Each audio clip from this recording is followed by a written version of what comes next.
সভ্যতার মুখোশের আড়ালে লুকিয়ে থাকে এক অস্বস্তিকর সত্য, যেখানে মধুর মতো মিষ্টি মনে হওয়া দৃষ্টি একদিন হয়ে ওঠে তেতো অনুশোচনা। আজকের এই অনুগল্পটি শুধুই একটি গল্প নয়, এটি একটি পুরুষের আত্মসম্মুখীন হওয়া, নারীর শরীর, মাতৃত্ব আর মানবিকতার এক নির্মম উপলব্ধির কাহিনী।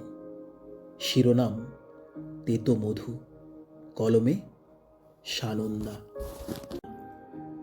সেদিন ছিল সোমবার, প্রতি সপ্তাহের রোজনামচার প্রথম দিন। আর 5 জন পুরুষ মানুষের মতো আমিও রোজগারের তাগিদে শীতের সকালের ঘুম স্যাক্রিফাইস করে কম্বল ছেড়ে উঠে পড়লাম। হাত মুখ ধুয়ে ফ্রেশ হয়ে নিলাম। শার্ট পরতে পরতেই কানে এলো আমার স্ত্রী তনুজার গলা, ব্রেকফাস্ট রেডি, এসে খেয়ে নাও। আর তোমার টিফিন দিয়ে দিয়েছি বক্সে, আমি একটু দেখি মেয়েটা ঘুম থেকে উঠল কিনা। আমি যথারীতি ব্রেকফাস্ট সেরে অফিস যাওয়ার তোড়জোড় শুরু করলাম। বেরোবার আগে আমার 3 মাসের শিশুকন্যার কপালে স্নেহের চুমু এঁকে দিলাম, স্ত্রীকে জড়িয়ে ধরলাম, তারপর মাকে প্রণাম করে বাড়ি থেকে বেরোলাম। বাস স্ট্যান্ডে বেশ কিছুক্ষণ অপেক্ষা করার পর একটি বাসে উঠে পড়লাম। বাসটি নিজের ওজনের চেয়েও বেশি লোকজনের সমবেত ওজন বয়ে নিয়ে চলেছে। এত ভিড়ের মধ্যেও ভাগ্যদেবীর প্রসন্নতায় একটা সিট পেলাম। বাসটা রুবির মোড়ে দাঁড়ানোর কয়েক মিনিটের মধ্যে একজন মেয়ে উঠল বাসে। অত ভিড়ের মধ্যে একটু জায়গা পেয়ে সে দাঁড়ালো আমারই সিটের সামনে।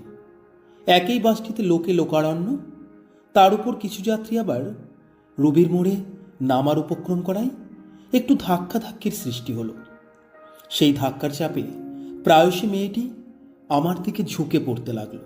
তারপর কোনো মতে নিজেকে সামলে নিয়ে আবার সুস্থির হয়ে দাঁড়ালো। কিন্তু এতক্ষণে যে বিষয়টি আমার মস্তিষ্কে একটা অদ্ভুত দোলাচল সৃষ্টি করেছে, সেটি হলো মেয়েটির বুকের ভাঁজ। জানি এটা শোনার পর আপনারা আমাকে থার্কি, কামুক ইত্যাদি বহুবিধ কুবিশেষণে বিশেষিত করবেন, কিন্তু ভেবে বলুন তো, আপনাদের মধ্যে কতজন নারী শরীরের এই বিশেষ অংশটির আকর্ষণ উপেক্ষা করতে পেরেছেন? সভ্যতার আদিমতম পর্যায় থেকে নারীর এই শরীর হলো সকল পুরুষের কাছে এক দুর্বোধ্য রহস্যের মায়াজাল, যেই মায়াজাল ভেদ করার অভিযান মধুর মতো মিষ্টি। আমি বেশ বুঝতে পারছিলাম যে মেয়েটি অস্বস্তি বোধ করছে আমার ওই অকারণ আগ্রহী দৃষ্টির কারণে। হয়তো মান সম্মানের ভয়ে কাউকে কিছু বলতে পারছে না। যথারীতি কিছুক্ষণ পর মেয়েটি বাস থেকে নেমে গেল নিজের গন্তব্যে। আমিও তৃপ্তির হাসি নিয়ে চোখ বুঝলাম। যথাসময়ে অফিস পৌঁছলাম। ব্রেক টাইমে যখন ক্যান্টিনে বসে লাঞ্চ করছি, একটা ফোন এলো। হ্যালো অসীম। হ্যাঁ বলো। তুমি শিগগির এসো SSKM-এ, মায়ের শরীর ভীষণ খারাপ হয়ে পড়েছে। আমি ওইটুকু 3 মাসের মেয়েকে নিয়ে খুব অসহায় হয়ে পড়েছিলাম।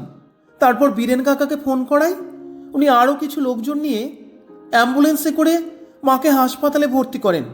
আমিও আছি এখানে, তুমি প্লিজ এসো। কথাগুলো শোনা মাত্রই আমি চোখের সামনে অন্ধকার দেখলাম। 7 বছর বয়সে বাবা ইহলোক ত্যাগ করার পর থেকে মা আমায় কোলে পিঠে করে মানুষ করেছেন। চিরকালই মা আমার খুব কাছের বন্ধু ছিলেন। অগত্যা অফিস থেকে লিভ নিয়ে সোজা চলে এলাম হাসপাতালে। মাকে দেখলাম যে তিনি অচৈতন্য হয়ে শুয়ে আছেন হাসপাতালের বেডে। মনে হচ্ছে যেন ঘুমোচ্ছেন। যথারীতি ডাক্তারবাবু এলেন। আমি ওনাকে বিস্তারিত সবটা জানাতে অনুরোধ করলাম। উনি গম্ভীর মুখে বললেন, দেখুন মিস্টার সেন, আপনার মা ব্রেস্ট ক্যান্সারে আক্রান্ত। অনেক সময় মেয়েদের স্তনে এক প্রকার ক্যান্সার সংক্রমণ ঘটে, যেটাকে ব্রেস্ট ক্যান্সার বলে। হয়তো আপনার মাকে বাঁচাতে গেলে ওনার স্তনের অংশটা আমাদের বাদ দিতে হতে পারে। আপনারা যেভাবে পারেন আমার মাকে বাঁচান, আমি হাত জোর করে বললাম। আমি আমি বেরিয়ে দেখলাম যে আমার স্ত্রী আমাদের ছোট্ট মেয়েটিকে নিজের বুকের দুধ পান করাচ্ছে আর সস্নেহে হাত বুলিয়ে দিচ্ছে কোলের শিশুটির মাথায়। পরক্ষণেই আমার কানে একটা কথা বারংবার প্রতিধ্বনিত হতে থাকলো, ব্রেস্ট ক্যান্সার। ব্রেস্ট মানে স্তন, অর্থাৎ নারী শরীরের সেই স্পর্শকাতর অংশ যেটার প্রতি পুরুষের দুর্বলতা কয়েক যুগ ধরে প্রবল থেকে প্রবলতর হয়েছে।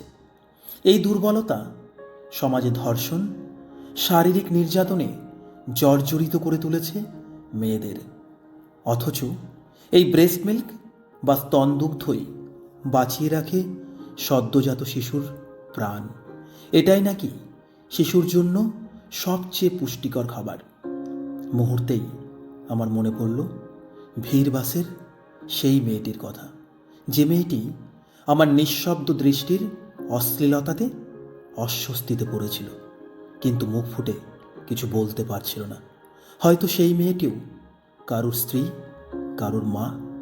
যে বুকের দুধ পুরুষের প্রাণ বাঁচিয়েছে, সেই স্তনের প্রতি তার এত লোভ কেন? আচ্ছা, অন্যের মা বোনকে হেনস্থা করলে কি নিজের ঘরের মা বোনকেও ঈশ্বর ছাড় দেন না? হঠাৎই নিজের প্রতি নিজের মনে একটা তীব্র ঘৃণা জন্ম নিল। মাটিতে মিশে যেতে ইচ্ছে করল নিজেরই। নারীর দেহের যে অংশটা খুব মধুময় মনে হতো, সেই মধুই খুব তেতো লাগতে শুরু করলো হঠাৎই। ধন্যবাদ।